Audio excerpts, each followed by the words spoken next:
Hello students. आज हम लोग जेईई एडवांस 2016 में पूछे गए रोटेशन का क्वेश्चन डिस्कस करते हैं। देखिए क्वेश्चन क्या है, ये पैराग्राफ है और दिया है पैराग्राफ में information. A frame of reference that is accelerated with respect to an inertial frame of reference is called a non inertial frame of reference. देखिए ये तो नॉन इनर्शियल फ्रेम का डेफिनेशन है। इनर्शियल फ्रेम के respect में जो frame accelerated होता है उसको हम लोग क्या बोलते हैं, नॉन इनर्शियल फ्रेम बोलते हैं। वही डेफिनेशन लिखा है ये तो आप लोग लॉज ऑफ मोशन में ही पढ़े होंगे। A coordinate system fixed on a circular disk rotating about a fixed axis with constant angular velocity omega is an example of non-inertial frame of reference। देखिए ये बोल रहा है कि अगर एक डिस्क है जिसका एक्सिस फिक्स कर दिया जाए और कांस्टेंट ओमेगा से ये रोटेट करे कांस्टेंट, तो ये नॉन इनर्शियल फ्रेम का एग्जांपल है। क्यों? क्योंकि सर्कुलर मोशन में जानते हैं आप लोग सेंट्रीपिटल फोर्स या centripetal acceleration omega square are.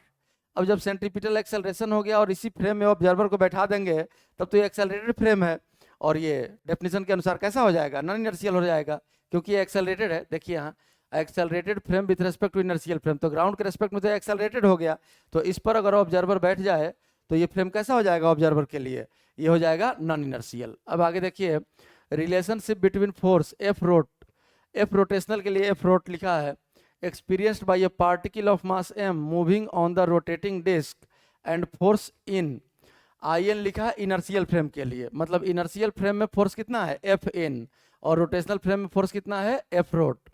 Experienced by particle in an inertial frame of reference as, यही दोनों के बीच का रिलेशन दिया है, वही बोल रहे थे। रोटेशनल फ्रेम में अगर यहाँ कोई पार्टिकल है तो इस पर क्या क्या फोर्स लगेगा, तो इनर्शियल रोटेशनल फ्रेम में इस रोटेटिंग फ्रेम से तो जो इनर्शियल फ्रेम में फोर्स लगेगा वो तो लगेगा ही इस पर, साथ ही ये दोनों टर्म भी इंक्लूड करना होगा। अब देखिए आगे क्वेश्चन में क्या बोल रहा है, v rotational is the velocity of particle in rotating frame of reference. v rotational जो है इस एक्सप्रेशन में देखिए इसी एक्सप्रेशन को हम यहाँ भी ड्रॉ कर लिए हैं। तो v रोटेशनल जो है वो इस रोटेटिंग फ्रेम के रेस्पेक्ट में वेलोसिटी ऑफ पार्टिकल का, r is position vector of particle with respect to centre of disc, centre से पार्टिकल का पोजीशन वेक्टर आर है। Now consider a smooth slot along a diameter of disc of radius r rotating counter clockwise with a constant angular speed omega. Omega तो constant दिया ही हुआ था, पिछला ही page में लिखा हुआ था। About vertical axis through its centre, इसी एक्सिस के अबाउट ये रोटेट कर रहा है कांस्टेंट ओमेगा से। We assign a coordinate system with the origin at the centre of disc. Coordinate system यहाँ असाइन कर रहा है x axis along the slot, इसको मान लिया x axis, y axis perpendicular to the slot, इसको मान लिया यहाँ से इस डायरेक्शन में वाई एक्सिस, तो ये तो प्लेन में आ गया, और Z axis along rotation axis, और ये एक्सिस हो गया आपका Z axis. A small block of mass m is gently placed in the slot at r equals r by 2 I cap at t equal to 0। ये r by 2 distance पर, centre से r by 2 distance पर rest से release कर दिया एक particle को जिसका मास m है, and is constant to move along only along the slot. और ये स्लॉट बना हुआ है, ये स्लॉट के बाहर नहीं जा सकता, ये पार्टिकल जो है ये स्लॉट में ही मूव करेगा। अब इस पार्टिकल पर क्या क्या फोर्स लगेगा, जरा इस एक्सप्रेशन को हम लोग एनालाइज कर लेते हैं एक बार, इसके बाद इस क्वेश्चन में सॉल्यूशन करेंगे, क्या निकालना है क्या सॉल्व करना है। एफ इन तो हो गया इनर्शियल फ्रेम से, एम जी नॉर्मल। अब यहाँ से देखिए 2m, ये तो कांस्टेंट हो गया, मास m है। v रोटेशनल क्रॉस ओमेगा, अब देखिए जब ये रोटेशनल ओमेगा से ऐसे घूम रहा है तो आप लोग ओमेगा का डायरेक्शन पढ़े होंगे, रोटेशन के डायरेक्शन में हम लोग उंगली कर्ल करते हैं और थंब ओमेगा का डायरेक्शन बताता है, तो इस ओमेगा का डायरेक्शन जेड एक्सिस के लॉन्ग ही हो गया, ओमेगा कैप लिख सकते हैं। और भी रोटेशनल तो दिया हुआ है कि इस स्लॉट में ही मूव करेगा, तो ये तो जब भी भागेगा रेडियल डायरेक्शन में भागेगा, मतलब वेलोसिटी हो गया इसका भी रोटेशनल एक्स एक्सिस के लॉन्ग। तो भी रोटेशनल क्रॉस ओमेगा अगर हम लोग सॉल्व करें तो देखिए भी रोटेशनल एक्स के लॉन्ग है और ओमेगा ऊपर है, तो ये आ जाएगा इस डायरेक्शन में। मतलब रिएक्शन फोर्स ये जो स्लॉट के कारण, देखिए ये जो स्लॉट बनाया है, इस स्लॉट में जो ऑब्जेक्ट जाके एडजस्ट होगा तो इस दीवार के कारण जो नॉर्मल रिएक्शन आएगा वही ये वाला कंपोनेंट है।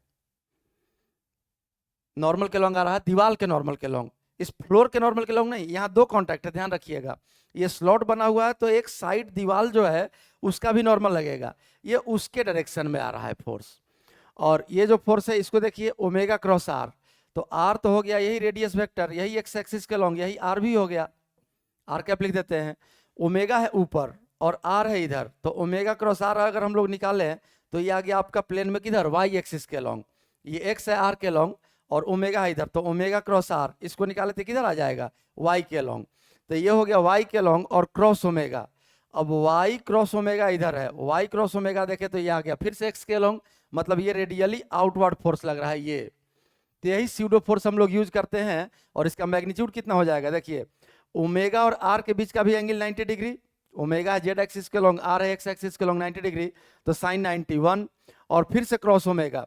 तो ये जो क्रॉस प्रोडक्ट आया था वाई के लॉन्ग, तो वाई और ओमेगा जेड फिर से एंगल 90, इसका भी मैग्नीट्यूड में साइन 90 फिर से 1 हो जाएगा, मतलब इस पूरे फोर्स का मैग्नीट्यूड कितना हो जाएगा, तो एम ओमेगा स्क्वायर आर। और ये रेडियल डायरेक्शन में लग रहा है फोर्स, और फोर्स बराबर क्या हम लोग पढ़े हैं, मास m इंटू एक्सेलरेशन। ये इक्वेशन हम लोग लिख सकते हैं। अब चाहे तो एक को डिफरेंशियल इक्वेशन में बदल सकते हैं, dv बाई dt भी लिख सकते हैं और v dv बाई dr भी लिख सकते हैं। तो पहले देखते हैं कैलकुलेट क्या करना है, उसके बाद हम लोग डिफरेंशियल इक्वेशन इसका यूज करेंगे। देखिए इसमें कैलकुलेट क्या करना है, distance r of block at time t time पर डिस्टेंस निकालना है ओरिजिन से। तो चलिए इसको पहले सॉल्व करते हैं हम लोग, यहीं से शुरुआत करते हैं। ये जो इक्वेशन लिखे हैं m omega square r equals m a, m cancel हो गया और ये आ गया ओमेगा स्क्वायर आर, क्योंकि रेडियल डायरेक्शन में फोर्स है और इसी डायरेक्शन में स्पीड इसका बढ़ता चला जाएगा। तो omega square r equals a को हम लोग लिख सकते हैं differential equation v d v by d r. अब यहाँ से वी डी वी का वैल्यू हो जाएगा आपका omega square r d r. अब इसको इंटीग्रेट कर लीजिए, t इक्वल टू 0 पर देखिए कहाँ से रेस्ट से रिलीज किया गया है, r/2 से। तो r का वैल्यू इनिशियली जब r/2 था उस समय वेलोसिटी था 0, और कहीं दूसरे जगह कहीं भी r डिस्टेंस पर पहुंचा सेंटर से तो इसका वेलोसिटी हो गया v। अब इसको इंटीग्रेट अगर कर लें तो v स्क्वायर बाई 2 और इधर r square by 2, 2 cancel, common constant है, कैंसिल हो गया। तो लेफ्ट साइड में बचा आपका v स्क्वायर, लेफ्ट साइड में बचा आपका v स्क्वायर माइनस 0 स्क्वायर, तो v स्क्वायर बचेगा और ओमेगा स्क्वायर, और लिमिट यहाँ पुट कर लें तो ये हो जाएगा r स्क्वायर माइनस r/2 का होल स्क्वायर। अब यहाँ से अगर v हम लोग लिखें तो v आ गया, रूट ले लेंगे, omega root under r square minus r/2 का होल स्क्वायर। अब देखिए अब इस v को हम लोग dr/dt लिख सकते हैं, जानते हैं, पढ़े होंगे आप लोग काइनेमेटिक्स में ही। तो v को लिख लेते हैं यहाँ से dr/dt, यही शुरू कर लेते हैं। तो dr/dt और इक्वल्स क्या आया value, omega root under r square minus r/2 का होल स्क्वायर। अब इसको जरा ट्रांसफॉर्म कर लेते हैं तो ये आ गया आपका dr by root under r square minus r/2 का whole square equals omega dt। Omega constant है, बाहर रहेगा, dt इंटीग्रेट कर लिए। t इक्वल टू 0 पर r का वैल्यू दिया हुआ था कितना, r/2, और t टाइम पर r का वैल्यू निकालना है, ये मान लिए r। अब देखिए राइट हैंड साइड का इंटीग्रेशन तो बहुत सिंपल है, dt का इंटीग्रेशन t हो जाएगा, लिमिट पुट करेंगे t माइनस 0, तो राइट साइड आ गया ओमेगा t। यहाँ लिख भी लेते हैं right side equals omega t, इसका इंटीग्रेशन। लेफ्ट साइड को इंटीग्रेट करने के लिए हम लोगों को पुट करना पड़ेगा r इक्वल्स, हम लोग पुट कर लेते हैं r/2 सेक थीटा। अब अगर r का वैल्यू हम लोग ये पुट कर लिए तो यहाँ से देखिए डिफ्रेंशिएट जब करेंगे तो dr इक्वल्स आ जाएगा r/2 sec theta into tan theta d theta. Sec theta का डिफ्रेंसिएशन जानते होंगे आप लोग। अब ये dr और ये स्मॉल r यहाँ और यहाँ पुट कर लेते हैं हम लोग, तो देखिए इंटीग्रेशन क्या बनेगा, dr का वैल्यू आ गया आपका r/2 sec theta into tan theta divided by root under r square. तो r स्क्वायर जब रखेंगे तो क्या आ जाएगा, r/2 कैपिटल R/2 का whole square sec square theta और माइनस r/2 का होल स्क्वायर। तो यहाँ से r/2 का होल स्क्वायर बाहर निकल जाएगा और रूट से बाहर निकलेगा कितना, r/2, और रूट में बचेगा सेक स्क्वायर थीटा माइनस 1। तो ये तो आप लोग जानते हैं टेन स्क्वायर थीटा, वो भी रूट में है, तो रूट से बाहर कितना निकलेगा, टेन थीटा, और यहाँ डी थीटा भी है एक, ये डी थीटा। अब देखिए यहाँ ये जो लिमिट था r/2 से r, ये लिमिट था स्मॉल r का, स्मॉल r वेरिएबल था। अब हमारा वेरिएबल हो गया थीटा, तो थीटा का लिमिट तो बदलना पड़ेगा। चलिए लिमिट हम लोग चेक कर लेते हैं क्या आएगा। तो लोअर लिमिट है r/2, इस स्मॉल r की जगह पर जब r/2 रख देंगे तो r/2 कैंसिल हो गया और सेक थीटा बराबर 1 आ गया। सेक थीटा बराबर 1 मतलब सेक 0 डिग्री इक्वल्स 1, तो ये आ गया 0 डिग्री। और अपर लिमिट जब स्मॉल r रखेंगे तो सेक थीटा इक्वल्स आ जाएगा स्मॉल r/r/2 और थीटा बराबर हो जाएगा सेक इनवर्स। तो ये हो गया, इसको थीटा ही लिख लेते हैं, जहाँ थीटा का वैल्यू आ जाएगा यहाँ लिख देते हैं थीटा का वैल्यू। थीटा का वैल्यू है सेक इनवर्स r/r/2। अब इक्वल्स राइट साइड कितना आया था ओमेगा टी। अब इस एक्सप्रेशन को अगर इंटीग्रेट कर ले तो देखिए r/2 कैंसिल हो गया, टेन थीटा कैंसिल हो गया, क्या बचा इंटीग्रेशन में सेक थीटा डी थीटा। और सेक थीटा का इंटीग्रेशन आप लोग पढ़े होंगे, जानते होंगे, ln सेक थीटा और प्लस टेन थीटा, और लिमिट आपका सामने दिख रहा है 0 टू थीटा। अब यहाँ से थीटा को हम लोग को एलिमिनेट करना होगा और इक्वल्स है राइट साइड कितना ओमेगा टी। तो देखिए थीटा को एलिमिनेट करना होगा तो सेक थीटा इक्वल्स क्या आ गया स्मॉल r/r/2। एक छोटा सा राइट एंगल ट्रायंगल बना लेते हैं जहाँ से हम लोगों को दूसरे theta, sine theta, cos theta, tan theta का वैल्यू लिखना आसान हो जाएगा। तो ये अगर थीटा है तो सेक थीटा होता है राइट एंगल ट्रायंगल में कितना h/b। तो h का वैल्यू हो गया स्मॉल r और b का वैल्यू है कितना r/2। तो ये परपेंडिकुलर जो है ये हो जाएगा आपका √r² माइनस r/2 का होल स्क्वायर। अब यहाँ से आप लिमिट पुट कर लीजिए तो ये आ गया आपका ln sec theta. Sec theta का वैल्यू यहाँ से देखिए, सेक थीटा कितना हो जाएगा r/r/2 और प्लस टेन थीटा कितना हो जाएगा।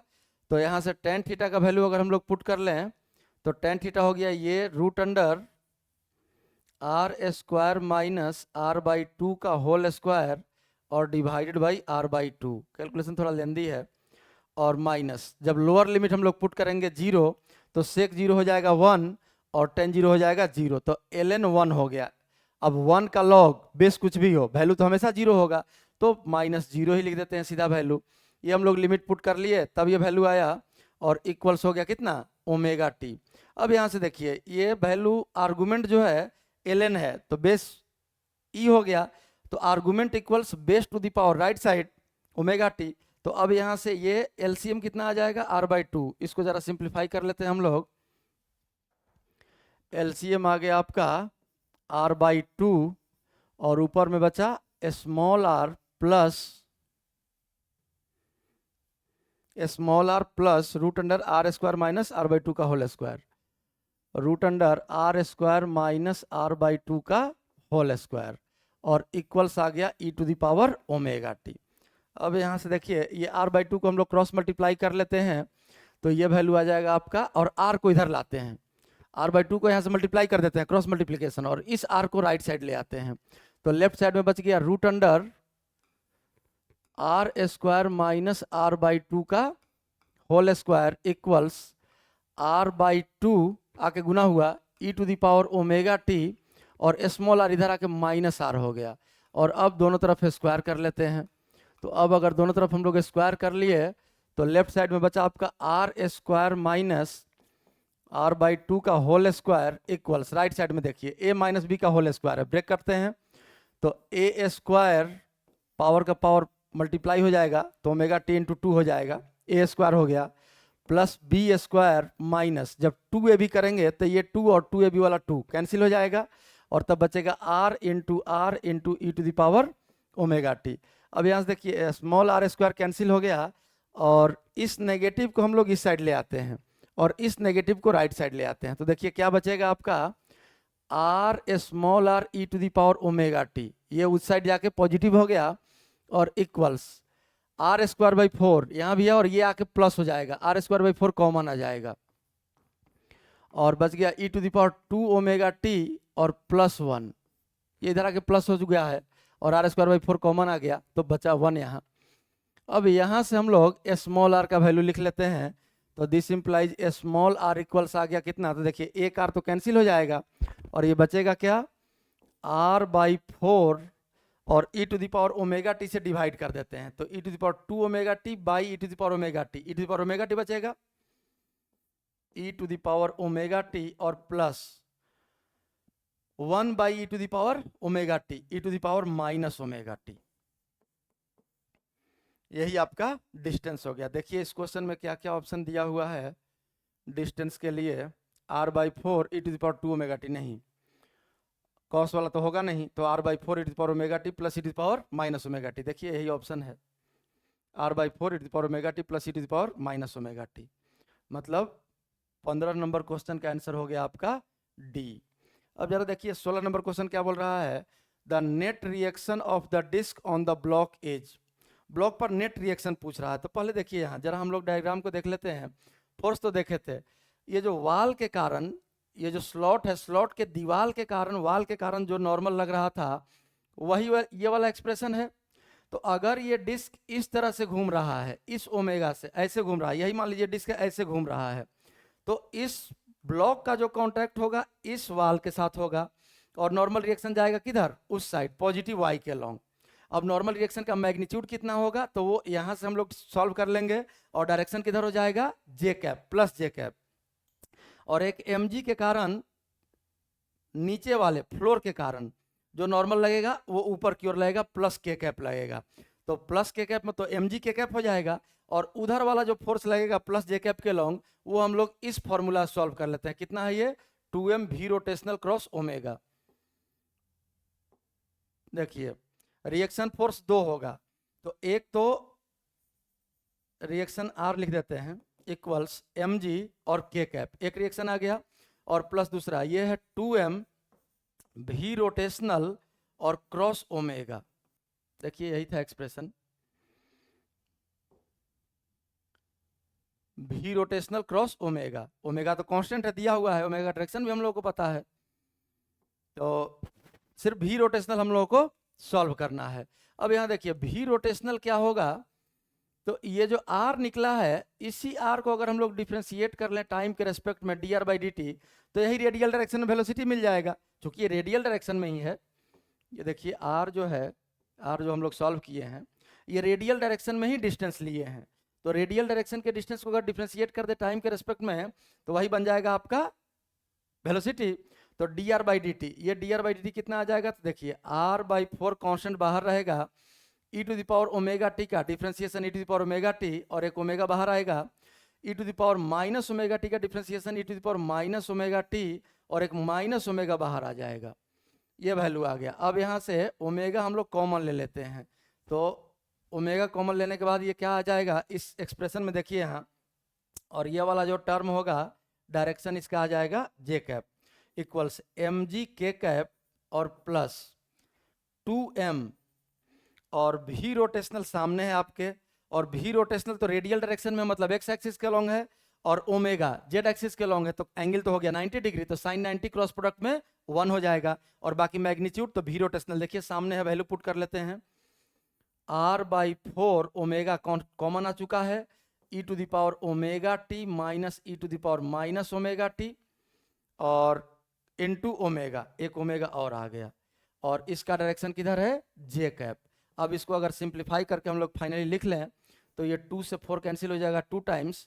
इसी को पहले लिख लेते हैं जे कैप को, बाद में के कैप को लिखेंगे।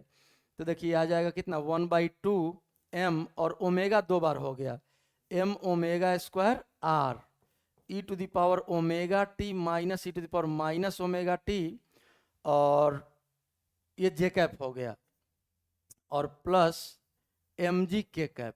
अब ऑप्शन मिला लेते हैं हम लोग, यही नेट रिएक्शन फोर्स है। रिएक्शन आर वेक्टर में ही लिखे हैं, तो वेक्टर फॉर्म में ही लिख लेते हैं। रिएक्शन देखिए जरा, ये तो माइनस वाला तो होने से रहा। अब यहाँ देखिए half m omega square r e to the power omega t minus e to the power minus omega t j cap plus mg k cap, यही वैल्यू आ गया। यहाँ तो 2 ओमेगा टी, ये तो होगा नहीं, साइन कॉस वाला तो होगा नहीं, तो ये ऑप्शन हो गया आपका कौन सा, c option, half m omega square r e to the power omega t minus e to the power minus omega t j cap. mg वाला तो ठीक ही है। देखिए half m omega square r e to the power omega t minus e to the power minus omega t j cap और mg k cap, यही आपका solution है। तो इसमें तो काफ़ी पेज लग गया, चारों पेज आप लोग देख लीजिए। इसमें तो कुछ नहीं, बस क्वेश्चन को एनालाइज किए थे, inertial frame non inertial frame को हम लोग थोड़ा समझे थे इस पेज में, और कुछ नहीं है। सेकंड पेज देख लीजिए। इसमें एनालिसिस है कि किस डायरेक्शन में फोर्स लग रहा है। ये तो इनर्शियल फ्रेम से फोर्स हो गया, ये दूसरा वाल के कारण जो रिएक्शन फोर्स था उसका डायरेक्शन दिया हुआ है, और तीसरा m⍵² हो गया। उसी को हम लोग सॉल्व किए थे यहाँ। और थर्ड पेज में ये एनालिसिस है, और सॉल्यूशन का लास्ट पेज आपका ये है।